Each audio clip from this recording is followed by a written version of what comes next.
Hey guys, welcome to another edition of Coffee Talk with Team Callahan. My name is Laura Hyatt. I am a partner in ownership and director of operations here at the team, and our special guest today, Jeff Brady. Good morning. Allstate, how are you? I'm doing good. How about you? Good. Thanks for having me. Yeah, happy to have you. So we're talking Insurance 101 today. So Jeff, tell me a little bit, kind of before we dive into our sticky note hidden behind the thing here, topics. Talk to me a little bit about yourself. What's your background? What do you want to share with the lovely people? Yeah, so I've been in the property and casualty world for coming up on 16 years now. I'm the owner, senior partner at Rountree, Brady Insurance. We're an Allstate agency, but we represent a few other markets as well. We service about 7,000 households in Georgia and South Carolina primarily, and our focus is on protecting families, for all of their needs, whether it be property, liability, et cetera. All the things. Yeah. So homeowners, homes, cars, boats, flood insurance, umbrellas, motorcycles, ATVs, jet skis, golf carts. Pogo sticks. Yeah. We can do pogo sticks too, for sure. Nice. So talk to me then. We're going to talk like fundamentals of homeowner insurance. Sure. So at a kind of a primary or fundamental level, like what is insurance and kind of why should I have it if I'm a homeowner? Well, homeowners insurance is just, first off, if you're going to have a mortgage, they're going to require you to have it. You got to have it. So, that's the big key is that your lenders are going to tell you right up front, you're not closing without it. But more importantly, it is generally the biggest physical asset that you're going to have. Right. And how do you protect that, from fire, vandalism, lightning, Trees wind and falling. hail, tree falls on it, whatever it may be. All of that stuff it's sudden and accidental. Okay. What homeowners insurance is not is a warranty product. Right. So they make actual home warranties. Yeah, so you get a home warranty. Separate topic. Exactly. Yeah. So, but it's that sudden accidental loss. So we have a storm that comes through. You have hail damage to your roof. Heaven forbid a fire, a lightning strike. All those things. It's going to not only protect the structure. It's going to cover all your stuff inside. It's going to provide you that other structures. So maybe you have a carriage house like many homes here in Savannah have. Or garage. Big or fence, like that. garage. Yeah.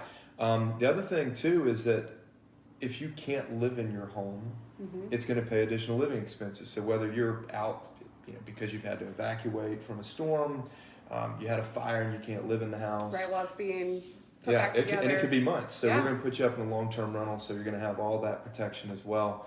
Then you get into things like liability. So heaven forbid, your kids, leave toys out on the sidewalk, Slip somebody and trip and fall. fall. Yeah. Dog bites. If you have a pool, all these sorts of things where liability comes in. That's kind of the general overview of it. So more than anything, insurance is a peace of mind. 100%. Insurance is something that you never want to use. Yeah. Which you'll be really glad you have if that happens. Correct. Well, hopefully so, and hopefully you have the right protection. Right. And that's first and foremost, I think, one of the biggest things that people need to think about when they are searching for a home insurance provider. Knowing what their deductibles are, knowing what the limitations are in the policy. If somebody just gives you a price, just a ballpark, here you go. What are you really getting? Yeah. And if something happens, are you going to be protected? And I think that's one of the biggest challenges that people find is they think that I just go buy home insurance and then when it's all said and done, it's going to be worked out the exact same way across the board. Right. The reality is not. It's not. You're building a custom plan for each client that you have. There's some basic structure that's going to be the same, but it's going to be dependent upon home size, value, land. Do we need extra coverage for this, that, the other thing? So it's kind of a custom policy, if you will. Anybody who's working with an insurance agent, that insurance agent should be asking a lot of questions. Because if I assume things about you, maybe I don't know that you've got $70,000 worth of a crystal collection. Right. Or,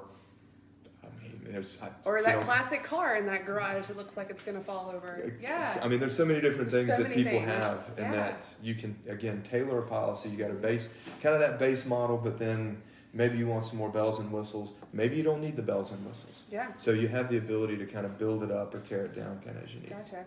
And if you do have a mortgage, your homeowner's policy is going to be paid out of your escrow account through your mortgage company. And that's all set up at closing. So just a heads up about that. Yep. But insurance rate can fluctuate depending on life events and different things. So just Yeah, it's there's really a good. ton of stuff that can impact it. It's really good to check in, I would imagine, with your insurance agent at least once a year, right? Yeah, and I think part of it too is life changes. Yeah. You get married, maybe you've inherited a piece of jewelry from a family member. Who knows? Maybe you've made improvements to the house. Right. You knew going into it that you want to put that new custom kitchen in. And now 6 you months did. later, now you did. Yeah. Well, guess what? We need to account for that because if you don't have the proper coverage, something does happen. If we don't know about it, then we need to make sure that we're updating those things. Right. Or something is similar to, you lived in this house, it was your primary residence, you now bought a second house and moved there, and you've turned that primary into a rental. Well, now you need a different kind of policy. Correct. Right? So these are all great questions that you can have conversation with, and it's really good to have a relationship with your insurance agent that you can call up and say, I have a question, or hey, what should I do for this? And really use your insurance agent as a guide. That's ultimately what we're doing. So talk to me, if we have all these different kinds of insurance, I imagine you might have some tips on ways to save money on insurance. Sure. So, savings is all about, first off, discounts. We hear people wanting to shop all the time, and the one thing that you have to be very careful about when you're shopping is the fact that, are you getting the same thing you had? There's a lot of folks that have been in a home for a period of time. Apples to apples. And especially where we are in a coastal community, it's so different that each company treats it, their risk management and how they want to deal with coastal properties is very different. Some are expensive, some have, maybe they exclude wind altogether, but primarily you want to make sure that you're getting a number of things. First off, the big one is always if you can tie things together, car and home for the most part. Not only are you able to bundling your policies. Bundling, you'll hear that all the time. But it's also a way for that insurance advisor to think about not only insuring the house, but what are other things that can impact whether or not you get to keep that house? Right. What if you're in a bad car accident? Right. Now you've got a judgment against you. Maybe all that equity that you had in your home is now taken away from you because you didn't have the proper liability on the car side. So again, having that comprehensive review is big. Roof age is going to have a lot to do with things for companies. It's meaning a great thing to do if you, for whatever reason, put a new roof on your house. You might want to give your insurance agent a heads up and Absolutely. say, hey, we made this upgrade. Right. Kind of deal. Well, there's that. The age of a home. People if out there looking for a brand new home, well, what does a new home have? New everything, right? Yeah. So a new roof, new water heater, new HVAC, new plumbing, new electrical. Unfortunately, older homes, a lot of times, they've got older systems. Even if they've been updated, you still find that typically an older home may have more of a higher claims history, which is going to drive that. Filing claims, if you've got a bunch of claims on your record, can have an impact on it. Where you're located. Are you on Tybee or are you in Macon? It's all those sorts of things are going to drive not only the availability of who wants to write insurance in those areas, but also premiums. And premiums are going to be big because you're going to pay more in those higher risk areas for sure. So speaking of higher risk and different things, and we are in a coastal community. Chatham County is a coastal community, and some of our areas are in the flood zone or floodplain. Talk to me a little bit about flood insurance. We get that question a lot. What is it? How do I get it? Do I need to have it? Can I shop around for it? Yeah, so flood insurance is, for the most part, is going to be handled by the federal government. We are starting to see some more private markets that are getting in, which I think is a good thing from a cost competitive standpoint, but still over 95% of flood policies across the country are still going to be through the federal government. So in reality, you can't really shop it. It's really the same rate if we come to you. It should be the same another rate agent for flood anywhere insurance. you go. Now, the key to know this is that if you're in what we call a special flood hazard area, if you have a mortgage, your mortgage company is going to make you sign a little document, tells you you have to have it. So you need to make sure that you understand what the cost is. Because that's going to go into, especially if you're shopping for a home, that cost impacts your debt to income ratios. So keep that in mind. Yeah, and knowing that ahead of time, I think, is extremely important. That's one thing that I know that the team over here is really good about, is getting ahead of that sort of thing, kind of knowing what you're getting into, because you don't want to get a surprise a week before closing and you've got a $3,000 flood premium sitting there. You may be able to qualify for the mortgage, but do you really want to spend $3,000? No, you don't. And so, but that's going to be one of those things that if you're required, you got to have that conversation, figure out what the rate is. It's going to be tied into your mortgage, actually by law. They have to escrow that. For those that aren't, one thing I do encourage is this. Every property, just take Chatham County for example, technically every property in the county is in a flood zone of some sorts. Right. Now, where we're sitting right now is in an X flood zone. That means that if we have a mortgage on it, we're not required to carry flood insurance, but it might be smart. Right. You know, I mean, especially considering in Chatham County, nearly 1 in 3 flood claims actually happens in an X flood zone, which is a pretty amazing statistic. 1 in 5 nationally. Which just goes to show that you can have an older town maybe that has poor drainage. Yeah, and all that's kinds the of thing, things. right? Flood insurance, the basis of that is rising water. Correct. Groundwater, basically you get a big heavy rain like we get sometimes here in Midtown. You have issues. It could be storm surge. It could be what we call riverine flooding. So you get people out towards the Ogeechee River, these areas as it comes riverine up. flooding. Riverine, yes. File safe. Yes. So you have your coastal flooding, and then you have riverine flooding. And if I'm a homeowner, and let's say I don't have flood insurance, is it possible for me to come to you and say, hey, listen, I've lived here a couple of years, I want to look into it? Is it possible just to add that policy in? Absolutely. Now, the one thing you'll find is that with flood insurance, if you're not required to carry it, most mortgage companies are not going to escrow just because Okay. there are Good to know. there are certain laws associated with how much they can actually escrow for, and if it's not a requirement because of some other things, you have to pay for it separately. You can always ask. I mean, it doesn't hurt to ask. Couple of things that you do want to think about, especially this time of year, is the fact that if you're not required to carry flood insurance, then Siren coming by, hold tight. There we go. All right, we can pass that one, so hopefully they're okay. But this time of year especially, June 1st is the kickoff to hurricane season. Hurricanes, yep. So for us, we start kind of looking to the east and to the southeast, kind of paying attention to the National Hurricane Center about what's going on. But if you want to buy flood insurance, it takes 30 days if it's not required for the mortgage. So let's say if I sign, seal, deliver today. Pay for it today. Then I got 30-day wait before I can, quote, file a claim or it's covered. Before it's covered, yeah. So what's today? Today's the 11th of June. So if I buy a policy today, and again, this is for people who are not required to carry it for. Right. So if I'm closing tomorrow on a home that requires it, the policy will be effective then. Right. But if I'm closing tomorrow on a home and I want flood insurance and I buy it today, it's not going to be in force until July 11th. Yeah. So the last thing you want to do is wait for a hurricane to get spun up out in the Atlantic and go buy flood insurance. We can sell you a policy all day long, but the reality is that it's not going to cover you for that event. Yeah. And so you have to be proactive about it as opposed to being reactive. So speaking of hurricanes, we're in hurricane season. We know Savannah has had a couple of close calls over the past several years. Any kind of best practices, just from an insurance agent perspective, as far as just being prepared for hurricane season? Sure. Yeah, I think, after Matthew in 16, we had 1,100 claims through our agency for that, and varying degrees of severity. But the one thing that you really take away from it is the folks that kind of planned. Yeah.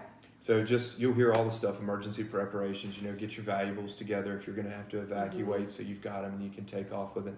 The big key is to just know what you've got. And I just recommend folks doing a quick photographic inventory. I did that before Matthew. Yeah. Just every room of the house, just take a picture. Take some pictures. You can stand in a corner, take it one way, stand in a corner, take it the other way. And it's not that you have to prove that you had the items. You just don't remember. Bingo. That's exactly it. Because as great as I think my memory is, you're not going to remember everything. And, the reality is that a hurricane comes through, it may still be there. It's very different from a fire. Sure. Fire, it's gone. But it's still, if you had that $7,000, whatever leather couch and you have to be able to, we see it. But if you have that and you just need to be able to prove it sometimes, it's actually necessary.